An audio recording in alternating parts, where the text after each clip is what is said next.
Hey, everybody. Welcome back to Patcast. I'm your host, Pat Monahan, and man, have we been busy lately. If I sound like I have a cold, it's only because I have a cold. I hope you all had a great Thanksgiving, and now that Christmas season is upon us, we have some great seasonal events going on. I just spent the past week playing a show with the super talented Hunter Hayes in Nashville.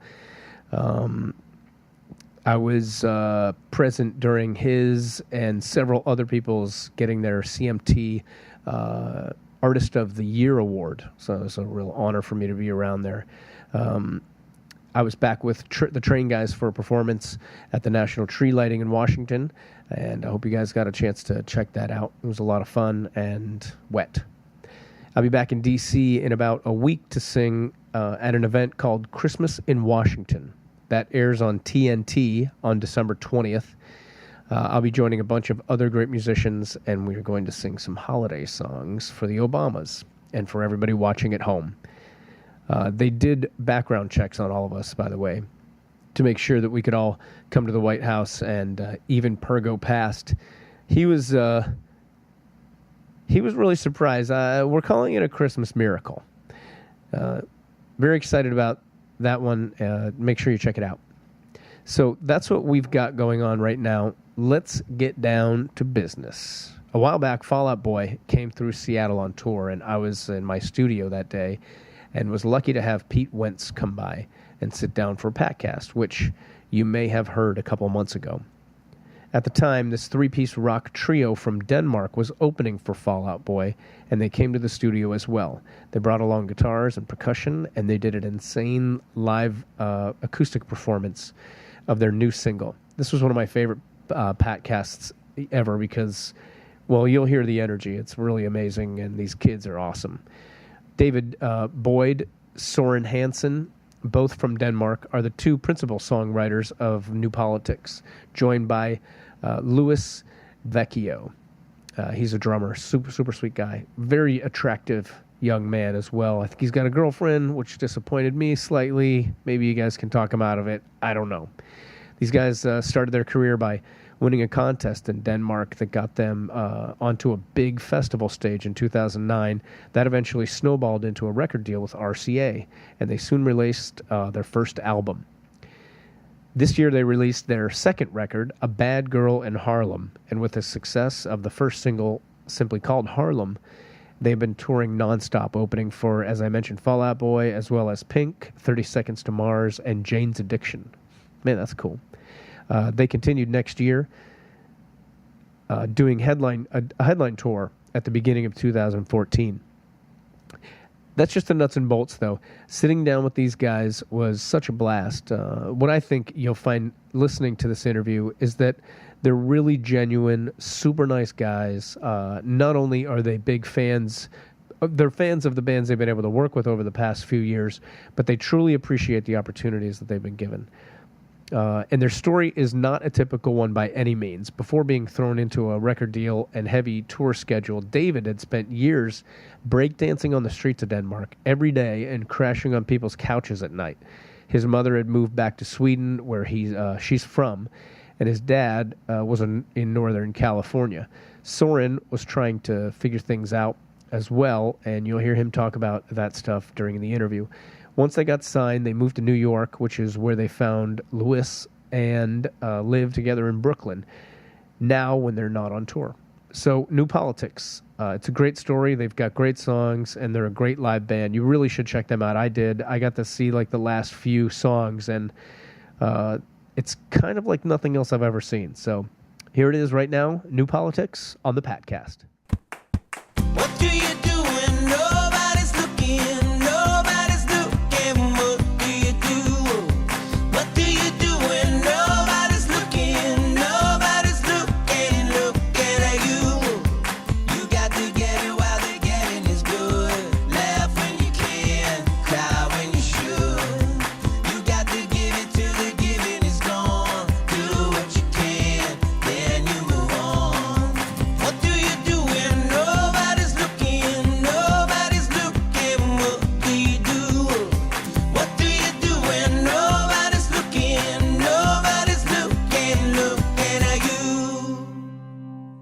right. We're rolling. All right, Wow. I'm here with a band.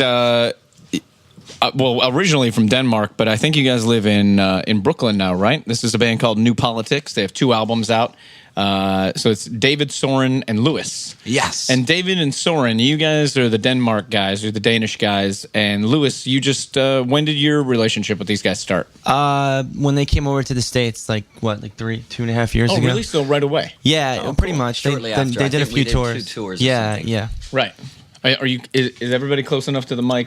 Am I close Pergo, enough? you I think got so, everybody yeah. Do I dialed have to in? lean got it? over? Yep. Lean on me. Check. Check. Sound check. One, We two. probably should have done this earlier. People like to listen to it. This is very casual. This is good. This is People how it like should be. the check. Okay, so lead me down the road, because I know it's a really weird road. I know that you got some dancing and some rapping going on, but singing. When you watch videos, there's so much happening that you don't know who's doing what, but everybody's like, it's like a big party, which I think is really fun to watch. And I'll see you guys live tonight. Oh, awesome. But I've only seen YouTube footage, so I'm trying to get a gist of how you guys started it out and how you got to know each other's weaknesses and strengths and who should be doing what. I don't think we ever. As soon as Pergo is done, making noise over here. He's making coffee for the I think guys, it just so. happened naturally because Yeah, we there's things. Well, where did that- you meet in Denmark? In Soren and I Copenhagen? met actually at a studio. It's like we were both working. We didn't know exactly what we wanted to do. We wanted to do something with music. And my background is actually dancing and theater. Like that's what I lived theater. off of. Yeah, Oh, theater, cool. like acting in theater plays and stuff like that.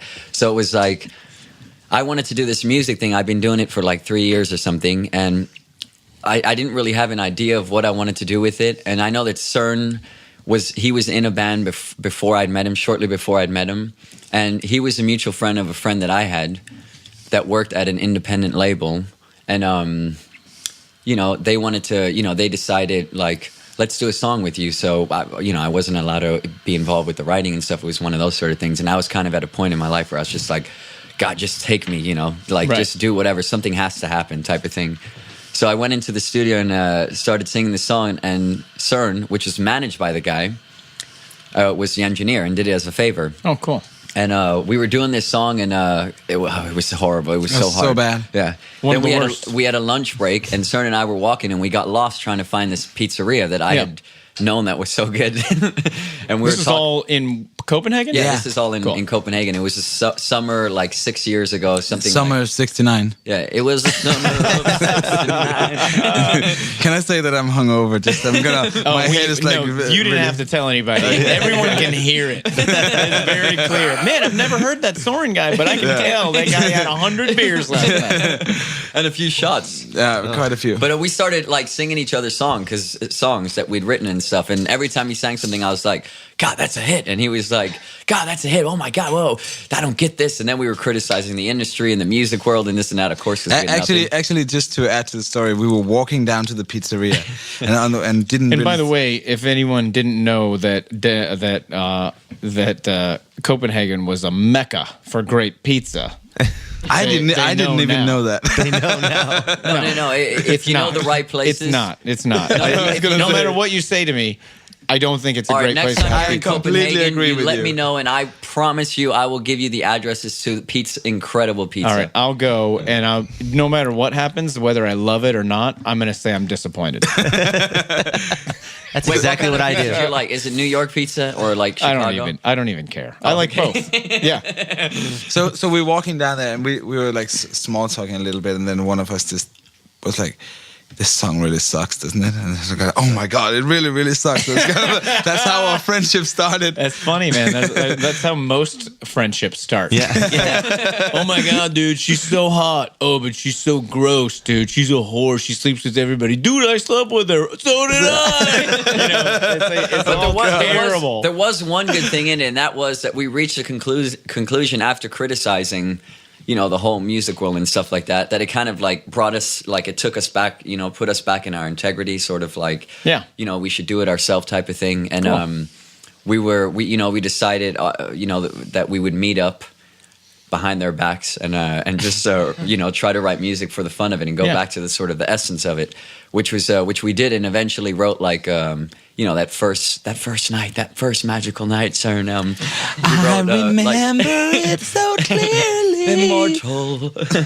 It's funny that you're part of Europe, like the Netherlands, and so many great American pop writers are Scandinavian. Swedish, Norwegian, and Swedish, and like when we made the Save Me San Francisco record, the engineer was a Danish guy. Really? And, yeah. So everybody we've been involved with since that record, I think, has been all from your part of Europe. And so you guys, I think that we found the answer and why this is. I would love to hear that. Yeah, because Here's I what have it my is. conclusion. Yeah, me of it. too. So I'd like to hear your The reason is, while in America the big things that were happening were Michael Jackson and some of the very predictable things that were big, what was happening way bigger in your part of the world that wasn't as big here is ABBA.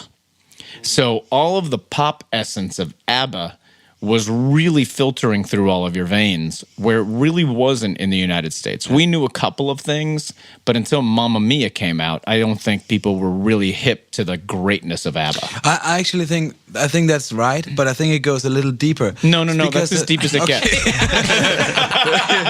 I think it's because of folk music. What? Folk music is Yeah, folk. extremely Oh, melodic. really? Folk is really just melody. So it's like lullaby melodies, and like you're Real totally simple right. chords, Yeah, but exactly. lots of melody. That's what ABBA is, and I think that a lot of or Ace of Base or whatever, Exactly. anything else that has Yeah, come right. out Yeah, of, and that's like the core of music from that part of the world. But over here, it's very focused on lyrics also, because Yeah. of course Yeah, this is the native language. That's right. So you have a country where you basically can say, even take an example, Take on Me. Yeah. Where it's like you cannot say those lyrics, but it sounds so good, so it ended up on the radio anyway. And that's really Scandinavian in a nutshell. You have all these songs that have fantastic melodies. You're kind of talking about Aha. Yeah. Yeah, right. I've heard like those guys are massive. Yeah. Oh, yeah. And in the United States, "Take on Me" was a strange lyric, but it was a big song, but Yeah. not like. Yeah, I mean, it wasn't Aha in is a the same way. stadium band still in Europe. Oh, yeah, Oh, absolutely. absolutely. And, And then it also has to do with it has a lot to do with the Beatles as well, because they were so big in Europe first, and I think they're also very simple in their songwriting.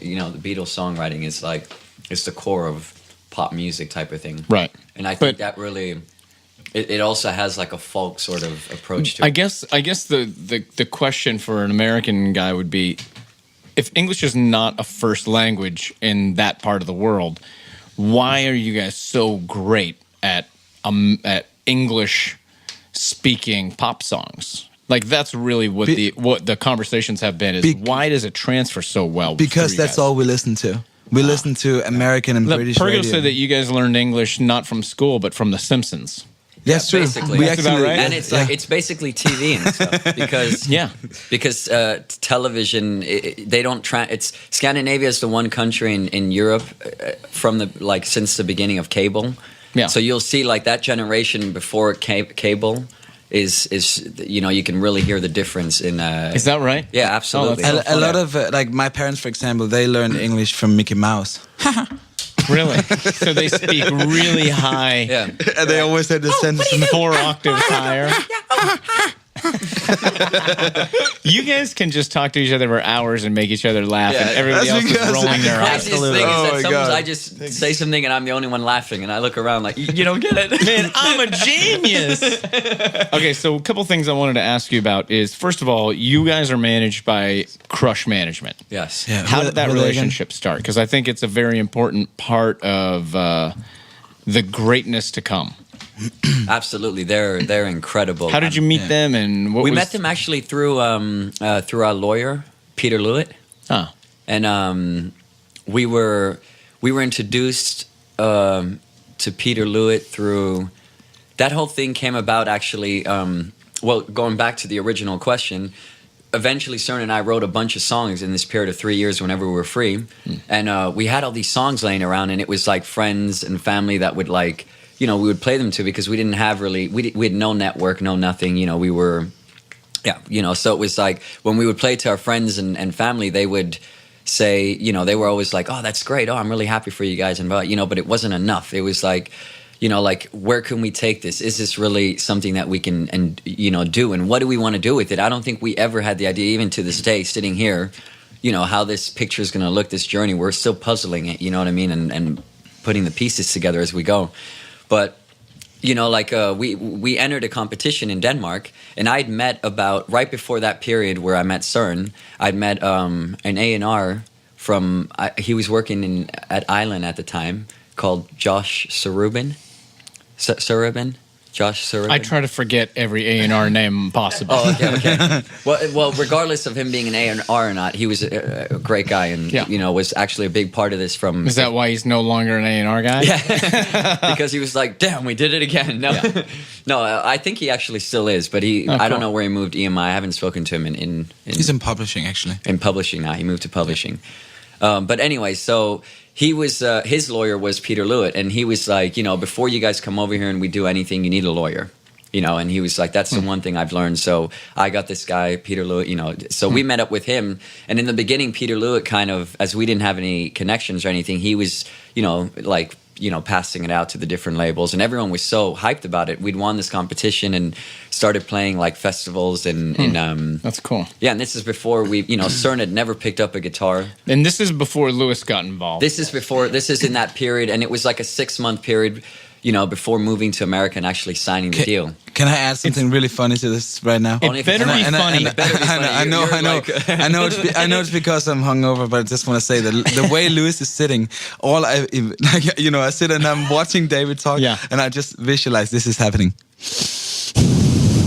Yeah, that's exactly. I could hear it. So throughout the whole podcast, and Purgle's the one with the earphones on. I brought his left down. Yeah. And he's not thinking it's about like it that's at how all. my brain works right now. Just Basically, like, oh my god, this is so funny. The question that comes to mind for me is like, it sounds like, you know, David and Soren, you guys are doing so well and things are about to go. Why do you want to cut in a guy like Lewis to take more of your money? He's free, he's actually free. He's paying us to be in the band. Yeah, we're lucky to have great, him. man. Actually. You know, you need one good musician in the band. And he's him? Oh, that's him. Yeah. What do you play? Drums. Ah. Yeah, so He's I'm the really backbone. not the musician. And so when people watch you play drums, they go like, "Man, that's the guy's a real good drummer." Like that's That's why you exactly have- what's happening. for real. Yeah, And and he plus really you is. dance. I do. So if you don't have a great drummer, focus from the skill of musicianship, actually. but if you don't have a great drummer, then it's going to be hard to dance out of time. Yes, that's true. But I can do it. I'm a pretty good dancer. There, I can brag a little. No, I've seen it, man. There, I have a little bit of confidence. You're really great. Like that's a difficult thing to do. It is. Isn't it weird when people come and see your band and they're like, "What is that guy doing?" And then after maybe like a minute or two, they go like, "Wow, that guy is good." Yeah, Like, is that the way that works? It's like, this Yeah. is weird, Yeah, we and get then a lot of holy shit, attention. if Yeah. I could do that too, I'd do that. Absolutely. We get a lot of takes- attention. It takes a off of second that. for people to take it in, and then once, Yeah. you know, I mean, I watch him, like, you know, he gets off on, like, the fact when, like, people aren't, like, you know, They're- when he has to they're work not for it. into Yeah, exactly. Absolutely, yeah. Yeah. So it's But one thing that's really great also is that we're only 3, so everybody really gets a lot of attention. We really And we really, I mean, you know, it's like, I think we really love that. There's you know? no one else on stage with you? It's just the 3 of us. And a laptop. And then we have and the our dog. tightest. And this guy. Right here. Dog. No, and then we have the tightest bass player in the world, which is, you know, our sample machine. Right. Yeah. Man, And he never don't messes cut up. anybody else in on the check. Because, I mean, this thing's going to go. And when it does, you don't want to be like, oh, man, the bass player, man, how do we tell that guy he's out? He's out. Yeah. You know, this way you just keep him in a box. We just tell them, oh, you need a repair? Jeez, man, you're expensive. Yeah, $75. I mean, it sounds like you guys like each other, so you haven't been doing this long enough. Like you're still traveling around in a van, and Yes. you're working with my friend Brian Brown, I'm told. Yes. And he's Also, a another Seattle guy. nutcase. Oh man, that guy! I got a great Brian Brown story. Yes. That's all we're getting. Brian worked for me. He was the first guy to like. I never had a guy. I never had a tech. That sounded or wrong, anybody but- ever. Oh, okay. I never had anyone work for me, and so Brian became the guy that was going to help me just go everywhere with me. And he's an amazing guy. I like him a lot. He's a super sweet guy. Yeah. But then wish he we would could say the same. occasionally turn into like Hank the Tank from old school, but not around me. So he'd be like, "So everything cool, man?" And I'd be like, "Yeah, dude, you can go do whatever. I'm going to go to bed." "Okay, sweet." And then the next morning, I would hear the big Brian Brown story. And so one day we were in Paris, and no one had to tell me the Brian Brown story because he looked like someone rode over his face, like in a car. And I was like, "What happened, man?" He goes, "Oh, I was running to the Eiffel Tower, and I had 2 beers." Right? So he's got 2 beers, and he's running to the Eiffel Tower. You guys are going to do something. And there was a small gate protecting some flowers around a tree, and he didn't see it in the dark. So he fell on his face, and both beers survived the fall. So he got up without realizing his face was destroyed. And he was like, "Oh my God, dude, I almost lost these beers." That's how it talks. That's him in a I nutshell. almost lost these beers. Oh my God! What a crazy. disaster that would have been. Hey, on your way to the emergency room or the plastic He's still surgeon. holding them like. Yeah. But anyway, that's he's him a in sweet nutshell. guy. Absolutely. Oh, that's amazing. So it must be fun in your van or in your car at this point. It Yes. actually took a little while for him to like. Actually, we learned yesterday that his nickname is Nasty Brown. No, Naughty Brown. Naughty Brown. Naughty Brown. Really? I'll just switch it to nasty from now on. Naughty Brown. But we actually, it took a little while first. We were like, it was like, yeah, he's a little older, and he's like, he was like, I'm gonna get my own hotel room every night and stuff. And then after 3 days, he was like, I'm gonna share a hotel. And then it actually took a little while, and then it just started. Now it's coming out. Whenever he goes out and drinks, he's the worst out of Just all. like we go of us. karaoke and he's just screaming his lungs Yeah, out, just like, Yeah. Yeah. Oh no, I couldn't. and it's like nothing is impossible. Have you ever seen Old School? Yeah. Frank the Tank. So Frank the Tank, he's like, "Oh no, just a Diet Pepsi." And then it's just like, have "Oh, one. We'll do one." just Yeah. that one beer." That's Yeah. awesome. It's real funny. And Oh, so, it's great. okay, you got. So now you moved to the United States. You found yourself in Brooklyn. Yeah. So Has we that met influenced Crush. any part of what you guys have created? Did they recommend you guys live in Brooklyn, Crush guys? Or? We actually just moved there because that was where we signed the deal. But yes, it has.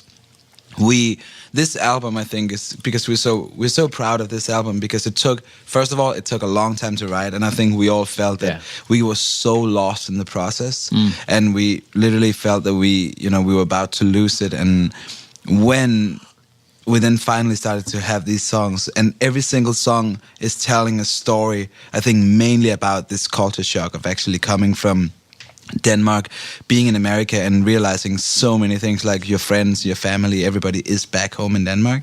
So you are starting from scratch in a whole new country with a whole, everything is different, maybe a little similar, but it's different. So without knowing it, it was the biggest inspiration. But it was also the hardest things for us to actually realize that all these things that we were going to write about, that they were right in front of us. Right. But now that we look back at the album, it's amazing because it's really, really honest album. I think that, and for me, that is the most amazing feeling. And I can see that the response that we get from people is it's fantastic. And just the thought of everything that we've gone through, and then hearing all these amazing things it blows my mind. That's the core of it all. It's like that was one of the biggest things to overcome when we were writing this second album. Is just going back to just like, there's no genre, there's no this, there's no. It's just music. And Don't limit yourself by putting yourself in a exactly. place. It's just That or used to be a nesting problem. what the first album totally. It took us like 3 or 4 months. When I started, you had to find a place or you weren't going to make it. Yeah. And if you were all over the place, it was going to be a problem for radio, because if radio couldn't call you something, then you just wouldn't get on radio. That's also very common still in America. I think there's genres and stuff. It's like we're on the alternative. No, rock. but right. We're on the, You're more of a. I mean, in Europe, it's kind of like if a song is good. It's what would you good. be called? A pop rock band? Yeah, alternative rock. Alternative pop. Alternative rock. pop rock. Yeah. But Hey, speaking of, can we do a song right now and then talk a absolutely. little more? absolutely. Because I mean, now that we're talking about the album, the new album. The song we're going to do is Harlem. Yeah. But the new album is called A Bad Girl in Harlem. A Bad Girl in Harlem, and you can tell us all about that in a second. Let's just get this going. I'm just going to sing along with you wherever, if that's cool. Because Sure.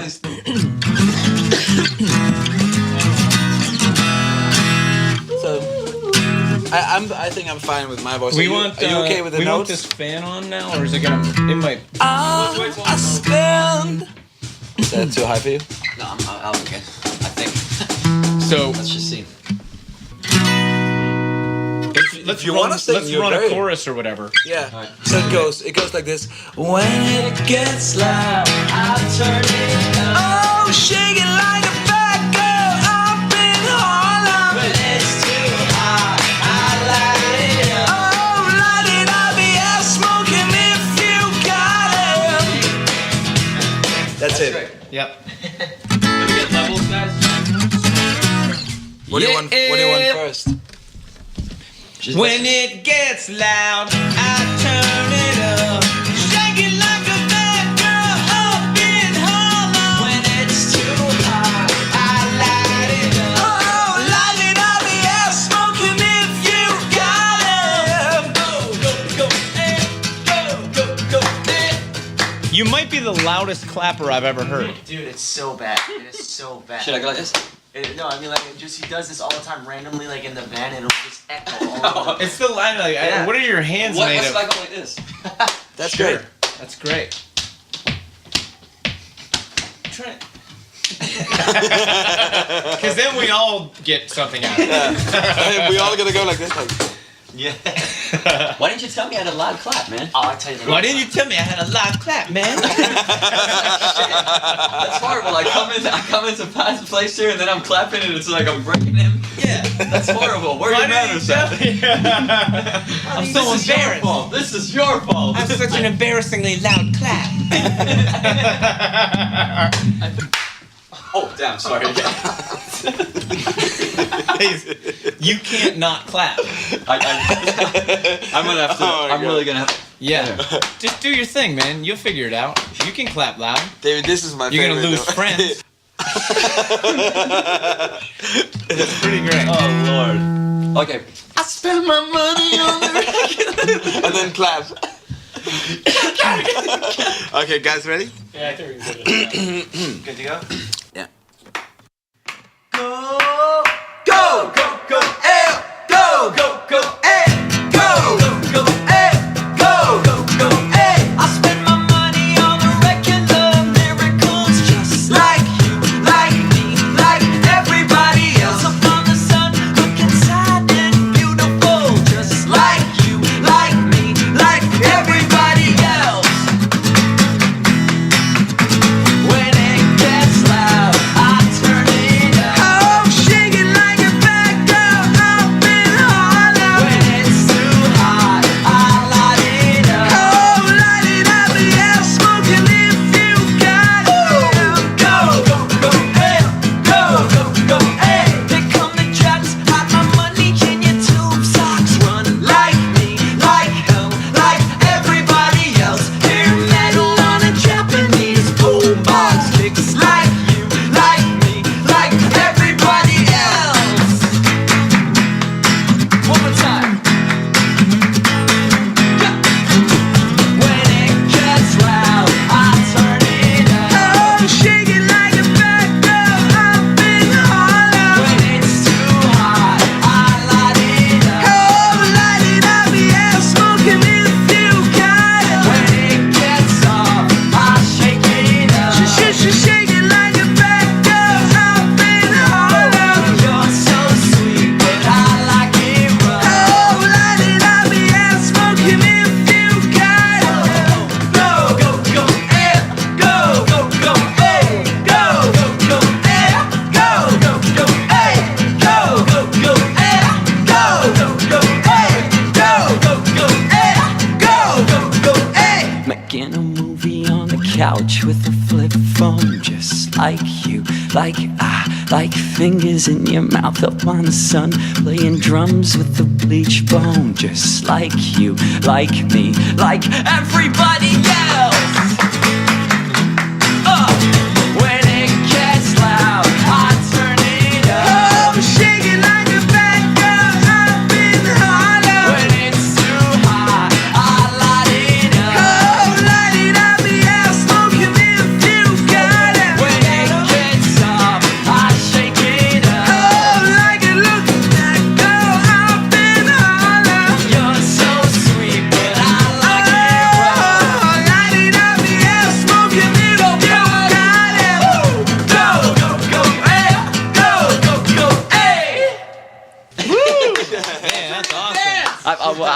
The You clapping did got me great kind of off. hitting your legs and not your hands, bro.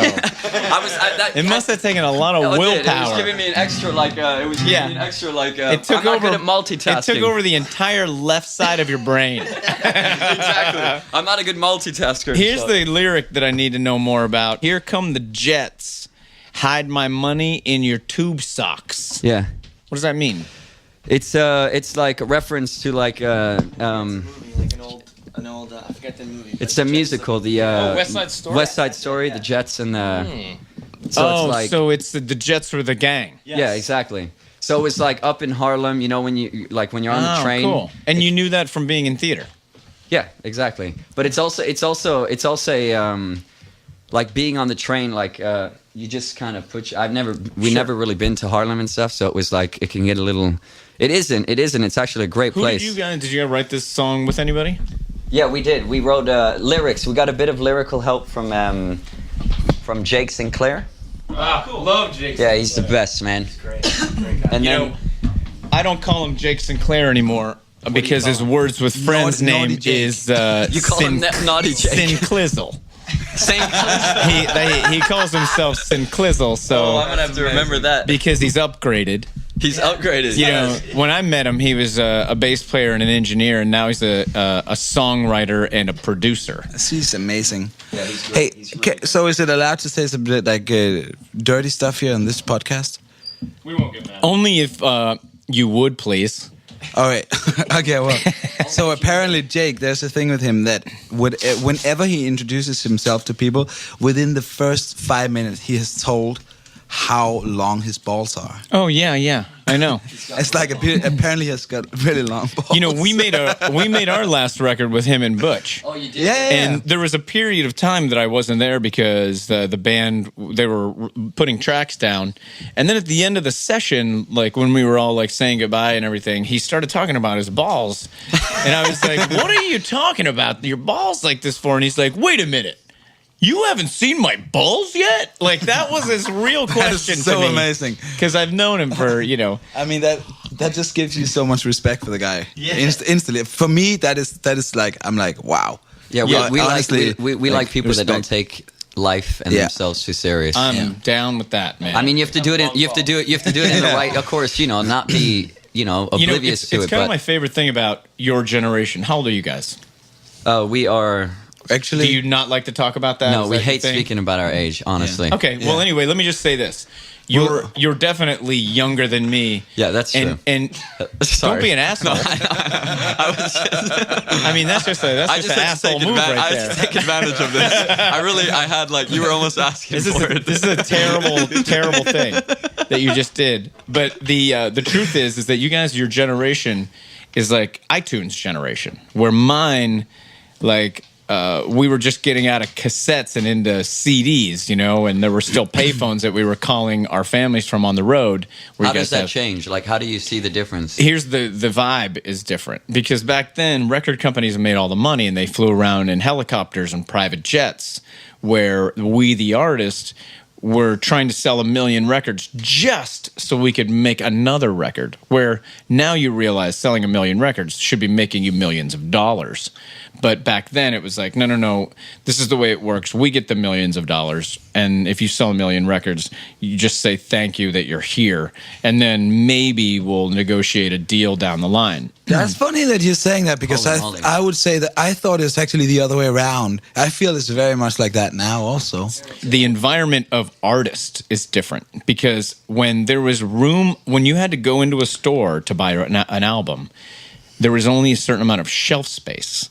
And so we were competitive with each other on a level that wasn't kind. Oh, because now you have YouTube, you can get music anywhere. It's just like everywhere. there is no shelf. Yeah, there's so no- you can all exist as one, and that's the gift that we've been given.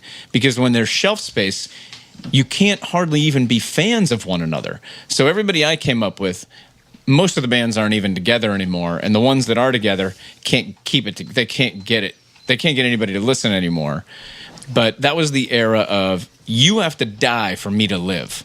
And now it's like you guys can be fans of Bruno Mars, and he can be fans of yours, and you guys can love techno, and you can love country can- music. there's no, like, there are no genre. rules. Yeah. You can root for everybody because it doesn't mean that if they win, you fail. You know what? I love that, and it's That's also really the thing. It's the best part about your generation musically. It's also, you know, when you write that, when you write your album, that you have, you know, like you just said, you don't need, you know, you're not being boxed either. You're not being put, you know, where you used to you kind of had to say, well, I like this, you know, I That was like kinda what you hard were rock talking and about before. yeah, It was like and you had to find your place. so when you Here, write if your it's good, album, it's good. So when you write your album, it's so cool because it actually gives you, you know, you can draw inspiration from creativity, anything, and it's allowed. And I feel that it's always been that the more you did it, you know, the more you stood out. But I really like that whole vibe of, you know, there's so much music coming out from everywhere, even from, you know, little home studios, somebody making amazing music.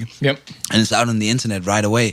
And it won't be long also until you have kids that have done stuff on an iPod, you know, or like what the new, whatever new thing is going to be on, you know, having a top 10, 40, you know, it's a matter of time. You guys are really the iPod generation. It's Totally. where there are no limits to what kind of thing you can have on your, you know, it wasn't, when I was a kid, it was like, what kind of music do you like? Defined who you were. Yeah. And you couldn't say everything because that just made you a weirdo. You had to like a thing. You know, you had to like, I like metal. Yeah. Or I like pop, but only girls liked pop, and all the boys liked metal. And you know, there are certain groups still, but it's kind of the beginning. My daughter Amelia is here; she's 15. It's kind of the beginning of finding out who you're going to be with. Don't you think? Music's still a massive part of school and everything. Yeah. I mean, if you like One Direction, that's a certain category. Like if you end up wearing like a One Direction shirt the next day after they're out of town, that you're in a place. Absolutely. And then the alternative bands come, and then those kids wear their shirts. That's their group. But then there's kids like Amelia. You know, she grew up listening to Led Zeppelin and Miles Davis, and now she has her own music, and she loves you guys, so that's why she's here right now. But you know, they're a great band to love, right? Because they just totally kicked ass, and she knows what good is, you know, and her generation knows what good is too. Yes. That, you know, one thing like. So now you still want to get on me about my age? No, not at all. No, actually, what I want to do. No, what I want to do is. No, I can tell that you're young. Definitely young at heart, but I'm trying. Wow, you're a terrible person. I know. Part of me, like most of me, is hoping they kick you out after this interview. No, but one thing is like that really, really impresses me, and I mean this really sincerely, is because, you know, I know your because you guys had a long break. Like, yeah, we had to take a break. We thought maybe it was the end of our career. Yeah, and it's like what you have is like, I mean, you're a great example of good songwriting is good songwriting, you know, and that is time, you know, that's timeless. I don't think that has a generation, you know, and we find that also with also, you know, whatever music, even from the 60s, if it's Elvis, or, you know, 50s or whatever. Yeah, and that's like, to me, it's so impressive how you know could come back after. How long was that break? Because I mean, I think it was about 4 years that it was. We were pretty much, you know, we were a difficult band for people to back. You know, because we went through our one record of like, hey, you guys are like an alternative country or an alternative college band. And then when Drops of Jupiter came out, as great as it was to get us to visit the world globally, it removed gigantic. Everybody who liked us before. We started all over because they were like, that's an alternative band. We love that. And then once we were on pop radio, we became a pop band and everybody disappeared. We started over, and pop fans are short-lived. So they don't love you throughout your entire career. But the road to a long career is through pop radio, whether you like to admit it or not. Yeah. If a lot of people hear you, then a lot of people can, you know, maybe root for you throughout your whole career, and you can have a long career. I think you guys could have a really long career. You're super entertaining. You have a great sense of humor about it, and you don't take the whole thing seriously. Plus, you love what you do. And if you don't love it, people will find out as soon as they see you on stage that it's jive. And it's obvious that it's not jive. But I mean, we're all in it together. No, but that's really inspiring, for me, because when we wrote this second album, even I mean, we're speaking from like we've been a band for 3 years. Yeah. But even us writing this second album, I mean, we ran out of money and we were eating ramen noodles for like 4 months, and we stuck through it, and it was really, really hard. I mean, giving up so many times, and you see, like, you telling me that, I can only imagine it from your perspective. Like, you're talking about years of this, or all the things, this is not like digging for that gold, trying to strike and this and that, and you don't know what it is. I mean, we didn't know, it's like, it just kind of comes. And, now when we look back at the trail, the picture is sort of obvious, and you're like, duh, type of thing. But you have a long ways to go. And, yeah, no, and absolutely. When you look back, you just want to make sure that your road was paved with love instead of like a bunch of destructive stuff that you're leaving behind you, hoping to, make it better in the future. Like, that's a bullshit way to go through your career too. Yeah, just love everybody through it. I think that when we went through it, it was definitely, which is really nice to look back at, that we definitely did it with love, no matter if we wanted to admit it or not. In that exact point when there was a lot of destructive, it was so hard. I'm not kidding. Right. Yeah, sometimes the destructiveness is on yourselves. Yeah, absolutely. Yeah. Oh, yeah. You just like it's beat almost each other always up. like that. No, but also yeah. at the end, you can't blame no one. Yeah. That's like one of the. That's one of the that's one of the biggest lessons you learn. It's like you can't blame no one for your condition or where you are. It's like, well, I'm going to blame you for some stuff after this interview, and my therapist is going to be talking about you for years. well, then I made my mark. No. You want to hear about some destructive stuff? I went on the road with you guys for what, about 4 months or something like that? And it was really good. I know it was a hard time, and you were very unlucky. But you're free now. They were in this old van, and I showed up for my first day of work. I was living in New York at the time, and so I come down to Brooklyn to meet them to leave for tour. We were going to Nashville, I think, and all 4 van tires were slashed, completely flattened. Oh my I've God, never man. seen anything like this. Who did that? The neighbors. The neighbors. Friendly neighborhood. Kind of We were not in the best part friendly of Brooklyn. neighborhood knife We man. actually even moved farther out now to Bushwick. Oh, So it wasn't even. sorry. I know, It I know. wasn't even like a retaliation. It was just like, Because we were parked. No, we were parked in the wrong neighborhood. oh, you were parked in somebody's spot. Yeah, or something. We were parked in somebody's spot, and someone was mad. Yeah, it's so bad. That's so bad. incredible. And Yeah. then we went out on this tour, which was like impossibly difficult. It was like 10 people showing up at some of these bars and stuff. And then It was probably because of David's bad attitude. it certainly didn't help. But but then it was like 30 Seconds to Mars tour, and now you're in a Sprinter Neon van. Trees, Dirty Heads. Yeah, we got really lucky. Yeah, man, those are great bands to be out with. Incredible. amazing. We That's also so learned, cool. Dirty that- Heads, man. Those guys That's also are one of the awesome. things, we're learning so much. It's also so fun because we're learning so much. We're growing, and I mean, Yeah, that's the thing for me too. Like I've done before New Politics. I've been on the road a lot, and just playing for artists that don't really appreciate what they're. You can tell like what you were saying, like the love and like the passion is gone. These guys, It's just starting. it's starting, and it's like for all of it's us, cool. it's amazing. It's amazing. And Well, I know that you guys got to get back to Seattle with Brian Brown, and you're probably going Naughty to Brown. need to leave way before you need to get there if Brian's driving you. But I wanted to ask you a couple final questions. Is there a fear that you collectively have, like something that you guys are afraid of? That most afraid of, I should say.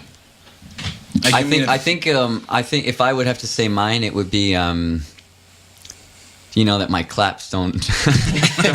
Your now loud you're really claps. like you just taunted me with something about my. I've never had issues on my claps, but Until today. When I walk from here now, for the rest of my life, I'll have like a taunting thing about. Yeah, my like when you claps. have children, they'll be like, "Daddy, how come you never clap?" And you go like, "Don't remind me." Yeah, I'll be like, no. Yeah. Or they'll say, "Oh my God, you can't come over to my house, Cheryl," to their girlfriend. "My dad's the loudest fucking clapper in the world."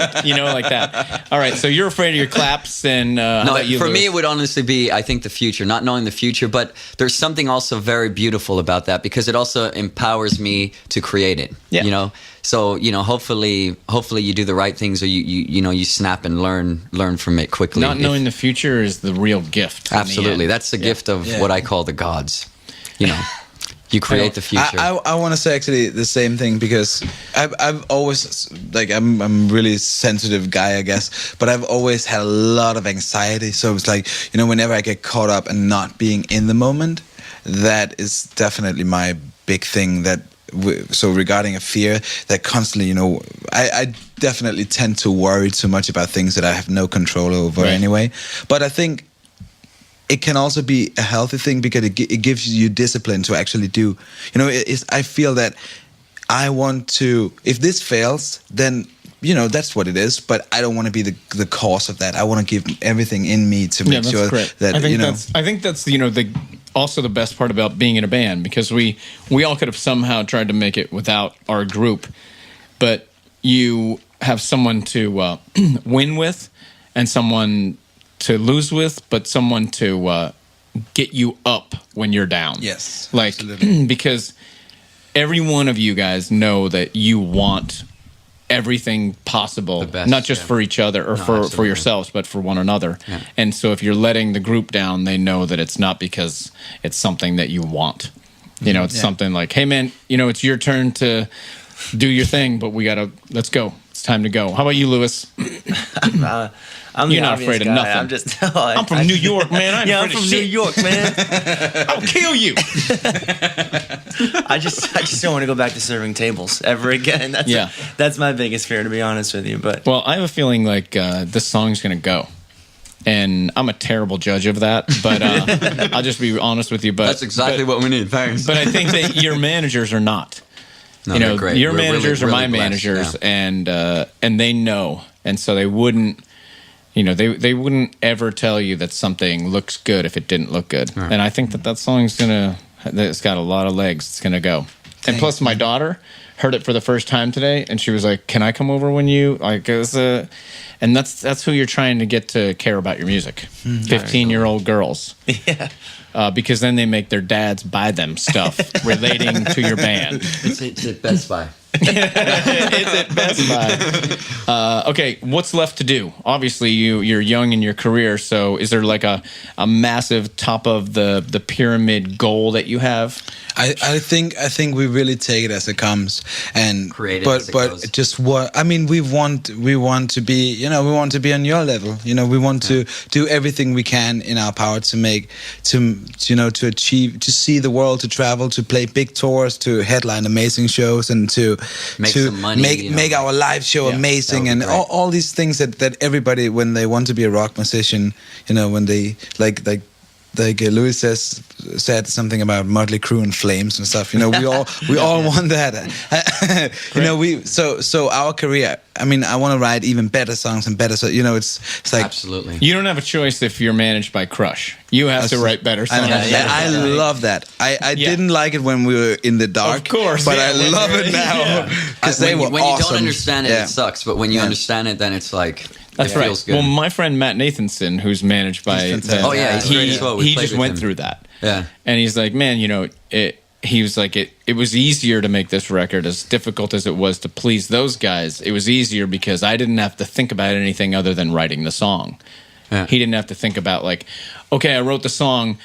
I think it's great. What do you guys think? Oh, I don't know. What do you think? You know, because there's a lot of real serious opinions with Crush, and they matter. So it was easier for him to do it in the long run, although it was difficult as well. It's just, you know, it's like all things. So, so do you guys have a most memorable moment yet in your careers? Something you can share together? I remember one for me. I know this is a little tiny thing, but we were in, I think it was in March.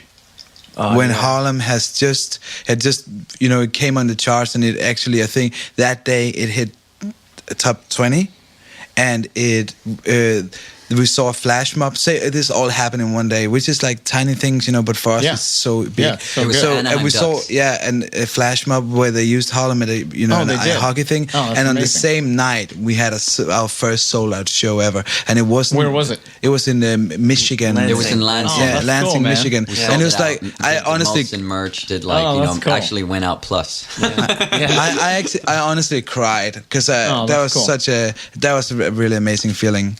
I'll make fun of you after this interview. Oh, do about that. Yeah. Do that. I think my most memorable thing in this band, or like that we went through, was while writing this album. It was like it was in one of the really hard periods where we were writing, and it was like almost on that like over the edge type of thing period. You know, like we were like Fighting, dying. Everyone yeah, but it was each also other. like the give up mode and all that. Yeah. You know, and I was like. I mean, I remember it was so hard. I was also really trying to hold my ground, and it was like everything was just we had no direct. We didn't know 100% this. We had an idea, but we didn't, and it was like, you know, it was like really tough. And we out of the blue, this is like we haven't been on stage for a year, and out of the blue we get an offer in France to play at Soliday Festival, which is like this giant festival in Paris, and you know, they're gonna, and they offer us like, you know, $10,000 and trip and this and well, and it's a one-off thing, and we're like, well, we can't say no to that, you know. It's like maybe we'll get off of these ramen noodles, but for a little while. So from one day to the next, we had to play an hour. So we put together our set and, you know, like put in demos and this and whatnot, and we fly out there, and the start is horrible. You know, the plane's 4 hours delayed, 4.5 hours delayed. So we land in Paris. We haven't slept at all. And, you know, this van is waiting for us, and it rushes us through the city to get there. You know, we're just going to have time to do like a line check and then go on stage. We get there, we do the line check, we go backstage, and, you know, we haven't slept, so I'm stretching. We're all trying to get into it, and we're shitting bricks because we haven't been on stage for a year, and we have no idea what to Plus, expect. that's all you can shit when you're on ramen. Yeah. Exactly. They actually look exactly like when you eat them. They just come out. It's like at that point, it came out with the pack and everything, just Yeah. ding, Yep, you know, here ready you to go. serve. Eat it again. Then Louis takes it, and then I take his, and we all like have you Different know like flavors. That's how you do it. reusable energy. Yeah. We're going to talk about this for a while. But we're sitting there backstage, and you know, totally nervous. So and we're gonna play new songs and stuff, and we're just like, you know, this is at a place where we're almost like we think it's over type of thing, Sure. you know. And then it's also it also gave a really good perspective. I'll get into that later. But anyways, like 5 minutes before we're about to go on, the guy comes in. He's like 5 minutes, and then you hear like the ground actually shaking. And we're like, we've been to France. That was where it started for us, actually, more than anywhere Oh, else. that's cool. We never got to, you know, like continue on it because we signed with RCA and just, you know, focused here. But so we have like a good following there. It's France is great. They It's also terrible just, there. We couldn't get 100. Oh, for real? Yeah, it's terrible. We'll go with you next. Oh, I always, I almost think that they're such lovers of music. Like they're just They are. With just not trained music. okay. That'll change. Don't worry. But anyway, so I'll fucking make them now. Yeah. You're our only hope. No, So, man, I'm dying to know what happened. Yeah, so we're about to go on stage and we do our ritual. We have the stupid ritual and stuff, and you know, then we're about to go on, and Lewis goes on, and he's just like, "Holy fuck!" And it's just 30,000 people that are Wow, just man. like Yeah, it's insane. going Crazy. crazy, and we get on stage, and then we just go, and it's like within the first 30 minutes of the first song, it's just like riding a bicycle, and you know, it's like You had a 30-minute song?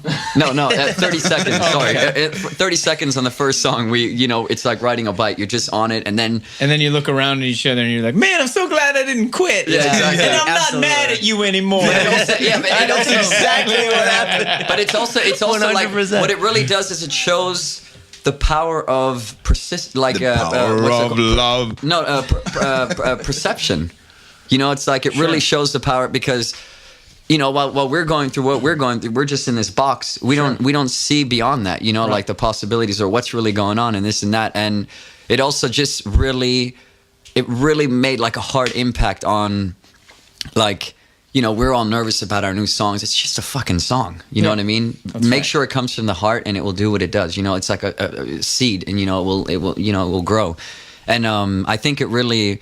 You know, we played some of the new songs, and I just remember everyone singing. You know, there's this one thing, oh, in one of our songs, "Tonight You're Perfect," and the whole crowd was singing it because it's so simple, and it was like, God, wow, it's like an acknowledgement, and you just realize this is all you want to do, write songs and tour.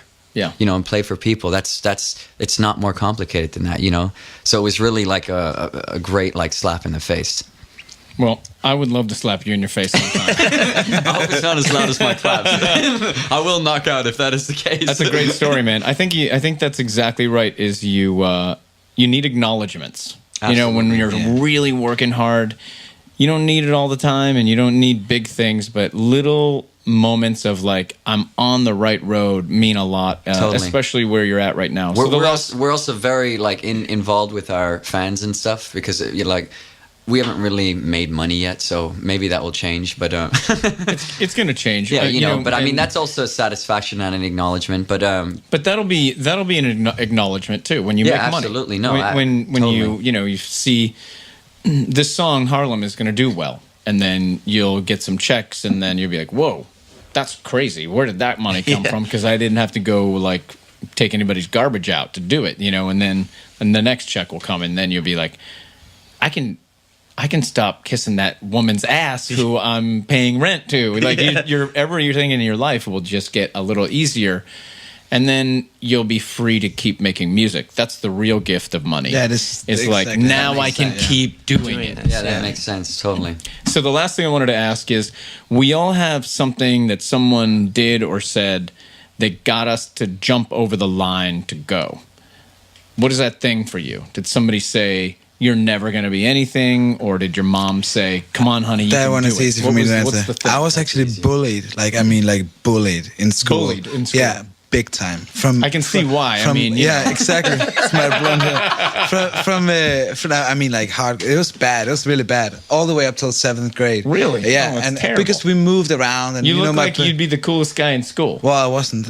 I was, and my parents didn't have a lot of money, so it's I didn't have the newest clothes and Sure. stuff. So actually, that's a lot of my discipline. I know it comes from there. So it literally has made me go like anything I wanted. I've always succeeded because of just I've taught myself to do anything I wanted because of just discipline from that. It's a fire that is and now never ending. it was, inside of you. and you know what the good thing about it, and I think that's because I have finally learned to like myself. That it started off as being that you actually despise those people, Right. And until now, upon where I'm like I understand Sure. why they did it, and I plus can't even now- blame them. Instead of them being your fuel to get here, they've created a fire inside of you that will fuel you for the rest of your life. Yeah. And no one can ever douse it. Like I was telling my wife the other day, I was like, I have really had to be humble through much of my life and listen to people give me their advice and tell me a lot of negative things. And now I don't have to. But the fire is never going to be out. So I work as though it's still happening. Yeah, And that's absolutely. an unfortunate thing because I don't see my family all that often, but the fire exists. So no one has to do anything positive or negative to you after a while because then the fuel is just part of you. It's Yeah, just like absolutely. natural. But Absolutely. I'm sorry you had to go through that, man. No, It's but now what you have a it's like- life of like helping kids that's happening to right now through Yeah, your music, absolutely. and they'll have a place with music. Like music Yeah. is a life-changing part of kids' lives. Yeah. I think Absolutely. for everyone. And plus, it music- gives you something to talk about in your songs, which I'm sure that you will. And Actually, and the do. funny thing is that the bullying actually really stopped when I suddenly had become a decent piano player. Oh, So cool. suddenly they had something else I was good at. Yeah. And it's funny how then it stops at some point. So funny you're saying it. When I found music, that's actually what changed my life. So I think that's also why that everything else I've done in my entire life I always quit. Except for music, I never quit. That's cool, and man. it's weird. So I do look back at it, and I wish them all the best, and I cannot blame them for anything. And you're right, it Except that gave one me guy. fire. But I'm gonna go find those pricks. I'm kidding. I'm not. And Lewis, you're just such a quiet guy. I know. So Well, let's I just can't- ignore you and go Actually, right to not. David. No sense in talking to you. On the whole recording is like this. I can't get a word. Lewis, what's the moment for you, man? What did you do that made you? I'm waiting for it. It's Motley Crue. No, it was Motley Crue. Come on. I grew up. My dad is a drummer as well, so I always. Well, your grandpa's. My grandfather as well. Oh, that's cool. I always had drums in my house since Oh, I was. good. So my dad always pushed me whenever I was. My dad always says to this day, he says, do as I say, don't do as I do. So my dad used to just went a different route with music. He was like playing in cover bands, and but he did that for a living until I was born. When he met my mom and whatever. But I never wanted to do that. Like, I never, in my head, being a musician was always being in your own band, whether you got paid or not. And he didn't understand why I played, and still do, for so long with not getting paid for what I do. Yeah, but it'll all change. And then exactly. Now he does, and and it's. Do you have a lot of girlfriends? Do you have one girlfriend? Because I you have one girlfriend. Yeah, I have one girlfriend. Yeah. She better be careful. I just have a feeling that you got nice teeth, you got a nice haircut. Thank you. You talk real cute. Things are gonna get weird out there on the road. So I'm just gonna pretend your girlfriend's name is Holly and just say, Holly, you better take care of your guy because it's gonna get weird out here. All right, you're next, David. What's the moment?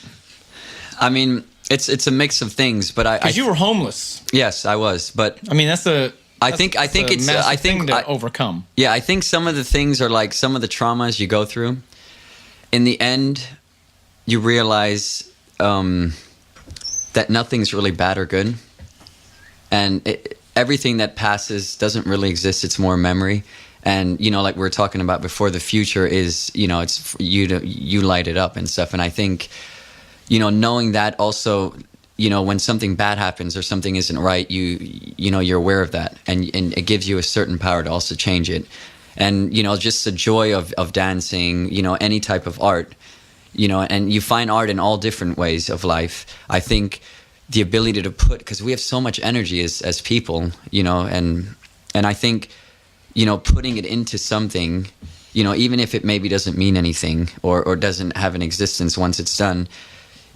Sure, it's a reflection and it stays there, but I mean, it's like being able to express yourself, I think, is so important and something that is also really lost in cultures. And I really try to promote that among our kids and stuff also at our shows. It's like, don't believe in yourself and anything that you want to put your mind and heart to, and I think that's like the thing that gives you so much joy because you really live, it's like one of those things. And I feel that with music, with, any type of thing of expressing myself. Yeah, that's awesome, man.